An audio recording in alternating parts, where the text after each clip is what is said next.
Hi everyone. Today we're going to explore the Tibetan Rights.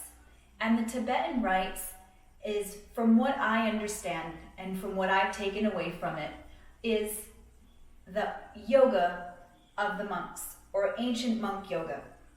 There's a great book called The Ancient Secrets of the Fountain of Youth that you can get online, and that will explain much more of the history and the detail behind this. It comes in a PDF. You just click right on the website and it'll open it up for you, and it's a very easy read. Everything that we're going to do in these movements has to do with your chin in and your head up, because we're trying to stimulate not only the lymphatic system, but your thyroid and your endocrine system, your parathyroid, all of basically everything that's hosted in the neck and in the upper body from here to here. You may have seen some people do these very slow. You may see some people do these very fast. There's a lot of different ways or ability levels that this can be done with.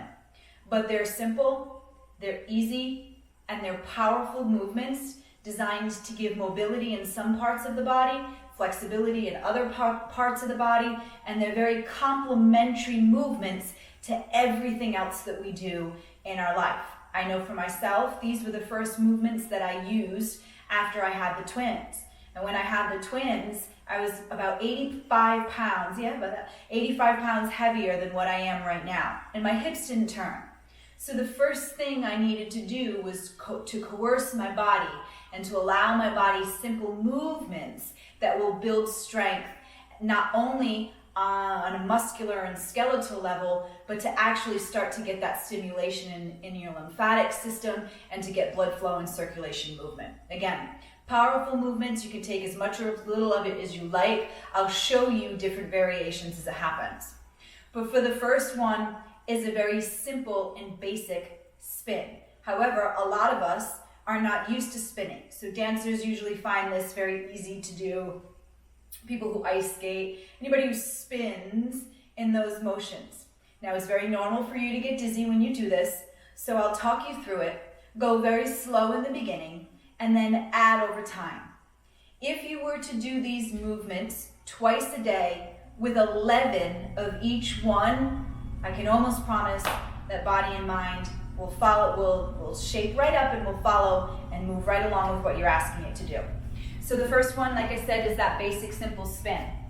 You keep your heels together and think about your feet moving and touching the planes of north, and then east, and then south, and then west. Keeping the heels touching each other and the arms out to the side. Now, I leave my head fixed at one spot until I have to turn the head. But again, you may be more comfortable with this, but just be mindful that you're not actually moving all around the room when you spin. And just also know that that dizziness that you feel is associated with your energy body and the energy that your body actually creates and distributes. So let's begin. We're here, and you'll watch my feet. The heels are together, and I'm looking forward. And that's 1. 2, 3,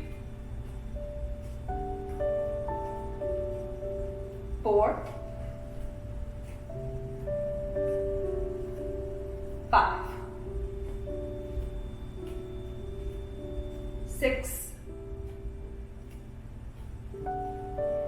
7,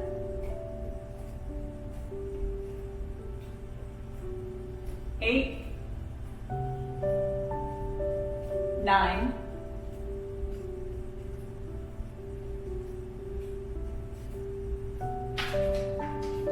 10,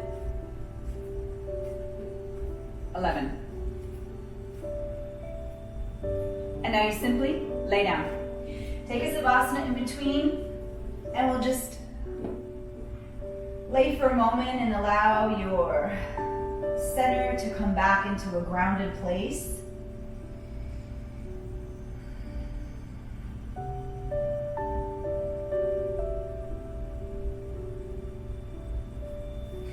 And we begin with the second one. The second one is very similar to a plow. And again, everything now that we're gonna do, I want you to focus in on chin in and head up. So the first part is we're gonna lay flat. The feet are gonna come up as the head comes up, and then you're gonna open it back up. So it's chin in, feet up, and then open it up. So I'll show you a very basic. The hands go underneath the lower spine, and you literally just chin in, head down, and that would be one. Chin in, open it, and that would be two. Chin in, open it, and that would be three.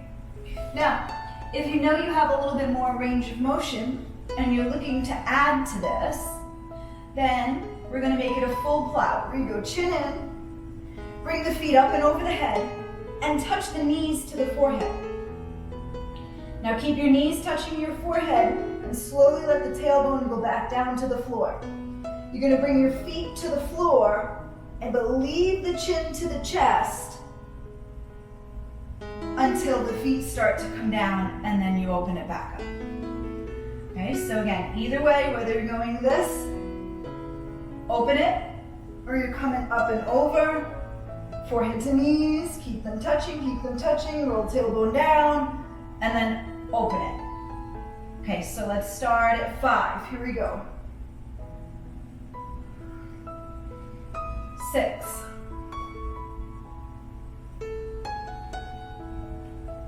7. 8. 9.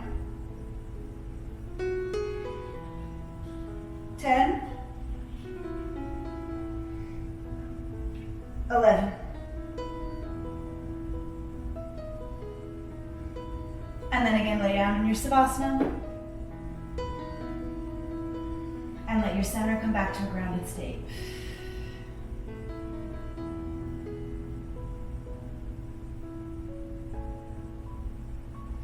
Now, the third one that we do, if in any yoga lineage, we always have this pose.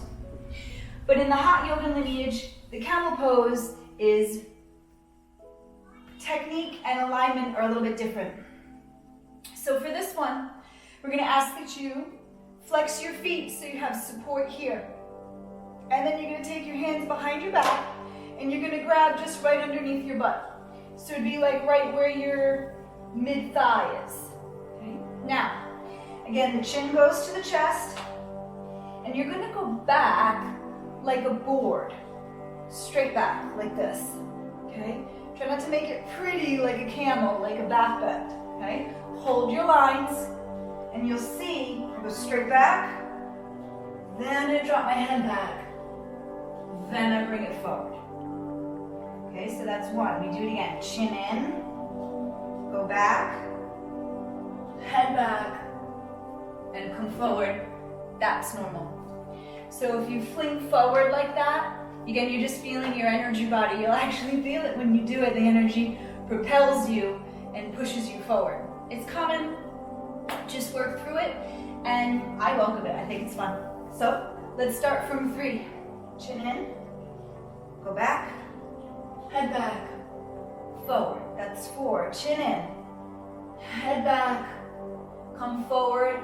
5. Chin in, head back, come forward. That's 6. Chin in, head back, come forward. That's 7. Chin in, head back, come forward. That's 8. Chin in, head back, come forward. That's 9. Chin in, head back, come forward. 10. Last one. Chin in, head back, come forward.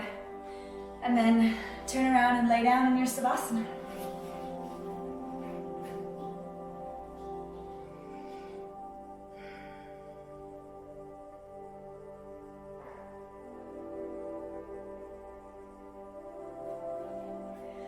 So the next one I affectionately call the tabletop. And so your fingertips are going to point towards your feet. Feet hip-width distance apart, hands shoulder width apart or wider. Any type of shoulder injury, anything happening there, widen your hands. So remember, wider, always easier, closer, harder. Okay? So, two different places that this can go.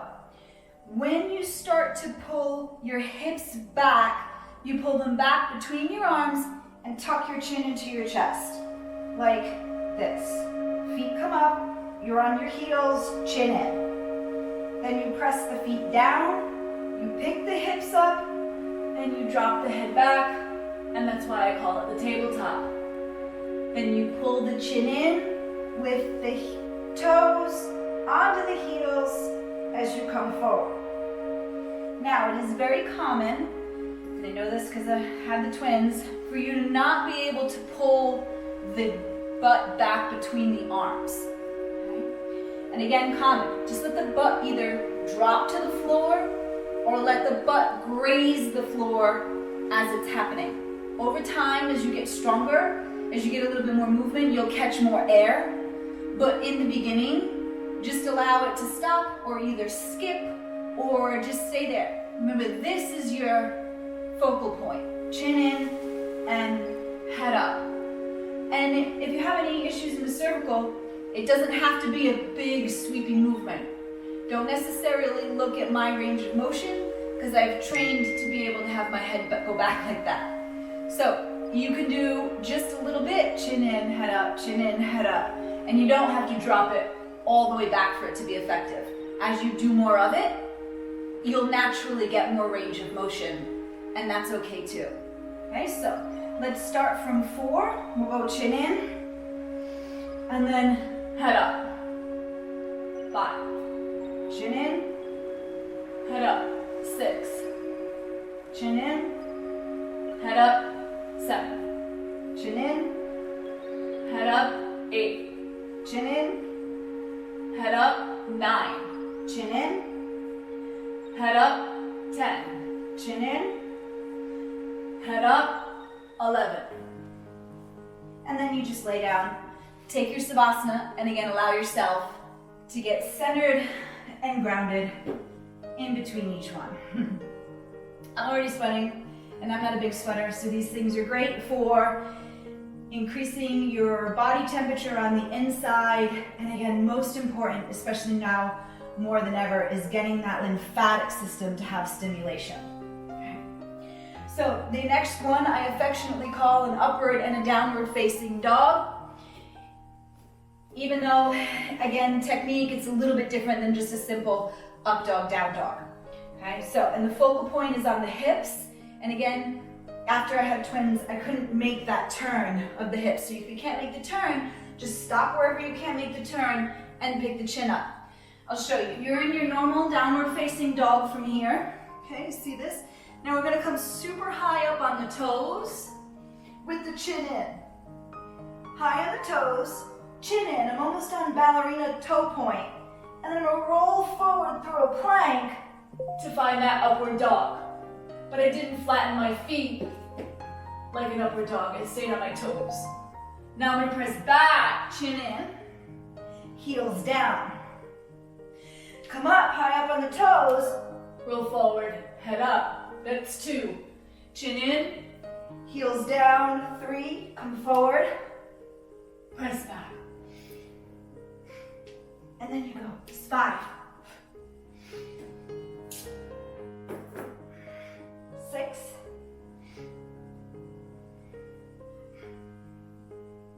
7. 8. 9. Okay, you don't have to move your head like that. 10. 11. And then turn around and lay down. And again, get centered, get grounded. Take a few moments and just rest.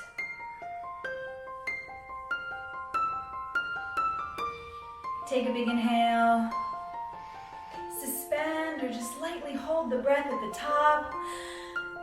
And then exhale out the air at the bottom. Then take another big inhale in and feel the air as it expands the lungs, giving massage to the internal organs as you suspend the breath at the top. And then exhale out all the air.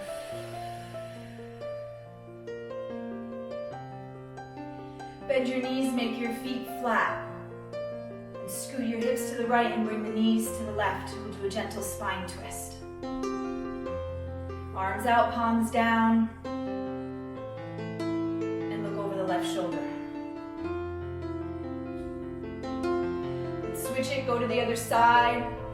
Switch the knees so that now your hips go to the left, but the knees go to the right with the arms out, down by the side.